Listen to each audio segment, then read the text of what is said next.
We thought our mother was living a comfortable life thanks to the money we had been sending her.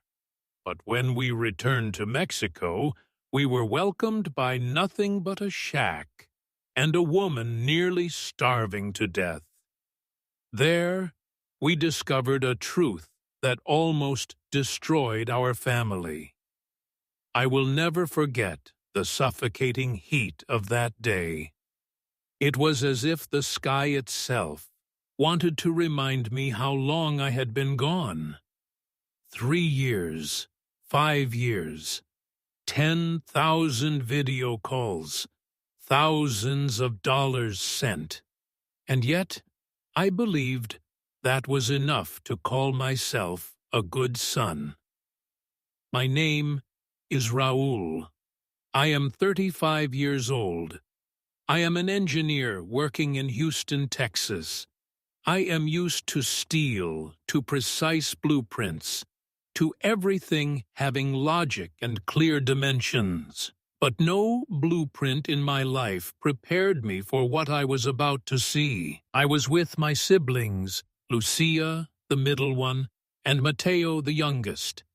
We left the airport carrying our suitcases, wearing the same excited smiles. "Do you think Mom will be surprised?" Lucia asked as she pulled her suitcase. "Definitely," I replied. "She thinks you're the only one coming." Mateo laughed while adjusting his bag on his shoulder. "Maybe Mom has gained weight. Maybe we won't even recognize her." We laughed. We laughed sincerely. There wasn't a single doubt in that laughter. For 5 years, we had been sending her money almost every month. Me, 40,000 pesos. Lucia, between 25 and 50,000. And Mateo, even though he was the youngest, sent whatever he could. Bonuses, extra income, holiday gifts. We never failed her. In my mind, Mom's life was comfortable. A decent house, a television, a full refrigerator, a comfortable bed, no long walks, no hunger. That's what I believed. We took a taxi heading to Ecatepec in the state of Mexico. During the ride, we talked about our plans. "Did you see the last amount I sent?" Lucia said. 50,000. It was her birthday. "Yes," I answered. Uncle Ernesto said there was a celebration. They even prepared meat. "I also sent extra money at Christmas," Mateo added. I nodded. In 5 years, the total easily exceeded 3 million pesos. Lucia sighed. "Mom deserves it, after everything she sacrificed for us." Memories came back to me. Our mother selling goods in the public market from dawn until night. Our mother coming home exhausted, soaked in sweat, yet still smiling. Our mother who sometimes didn't eat, so we would have food in our school bags. Our mother who could turn a simple vegetable soup into a special dinner on Christmas Eve. "That's why," I finally said, "it's her turn to live a good life." The taxi continued through the narrow streets of Ecatepec. Little by little, the buildings began to look older, more worn, as if time had forgotten them there.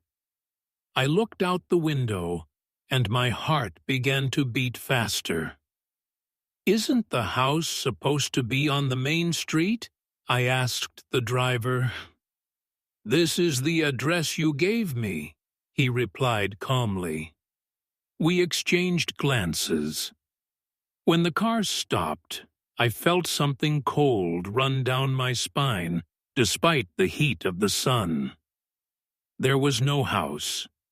There was a worn-out wooden shack, a roof made of rusty metal sheets, a crooked door that barely closed.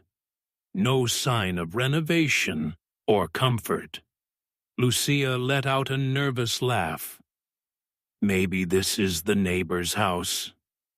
Matteo got out first and slowly approached the door. This is the number.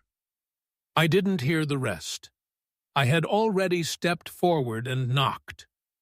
It took a long time before the door opened, and when it did, I almost didn't recognize her. It was Mom.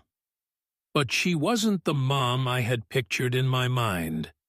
She was much thinner. Her cheeks were hollow, her eyes were tired, her clothes old and frayed at the edges. She looked at us as if she were seeing ghosts. Raoul. Her voice was weak, broken. Lucia covered her mouth. Matteo whispered, "This is impossible." We went inside. There was almost no furniture. An old iron bed, a broken plastic table, a small refrigerator. Empty. Completely empty.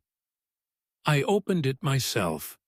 I expected to find at least one thing. Nothing. I turned to her. "Mom, where is the money?" She looked at us with genuine confusion. "What money, my son?"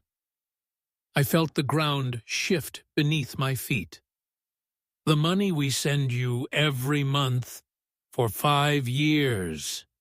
She went silent. Then she said something that made my blood freeze.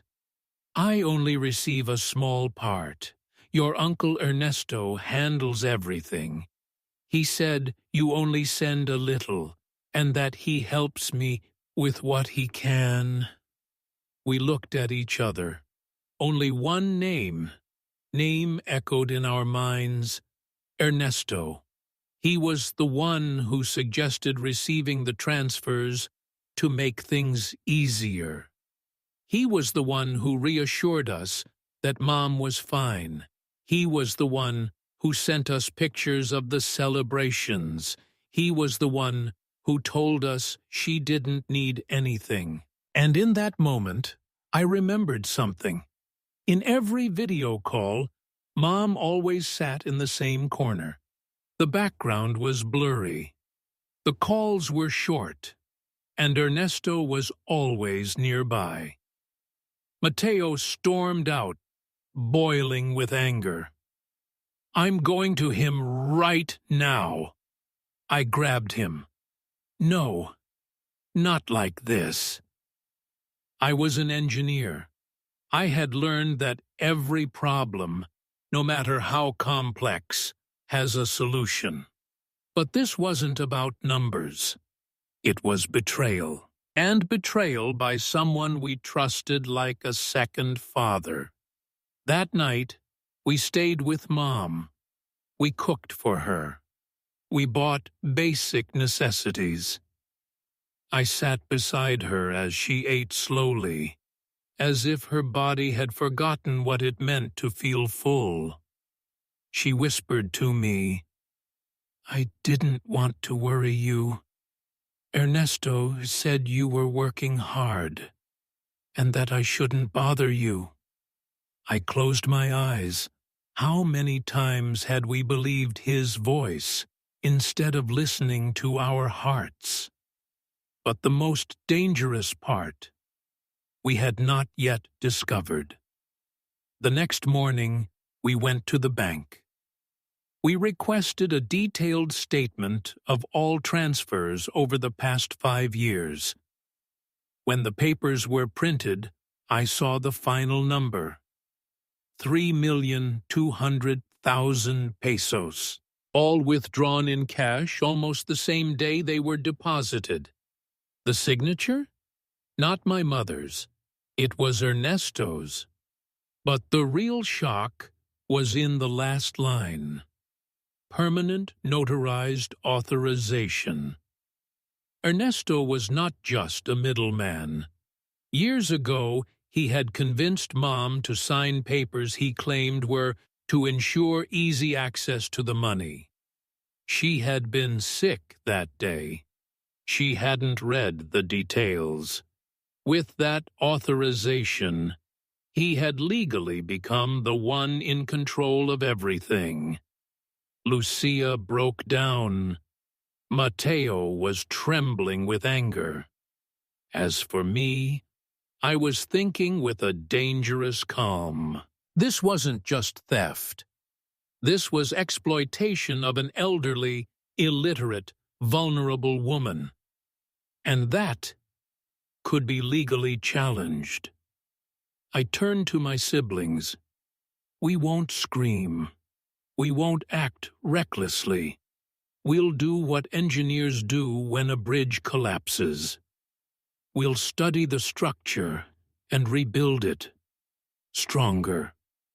And in that moment, it was no longer about the money. It was about our mother's dignity and the truth that love is not measured by what we send, but by making sure it actually arrives. And the cruelest truth we discovered, it wasn't that our uncle stole the money, it was that, despite our good intentions, we left our mother alone. And sometimes, the cruelest kind of neglect is the one we wrap in bank transfers.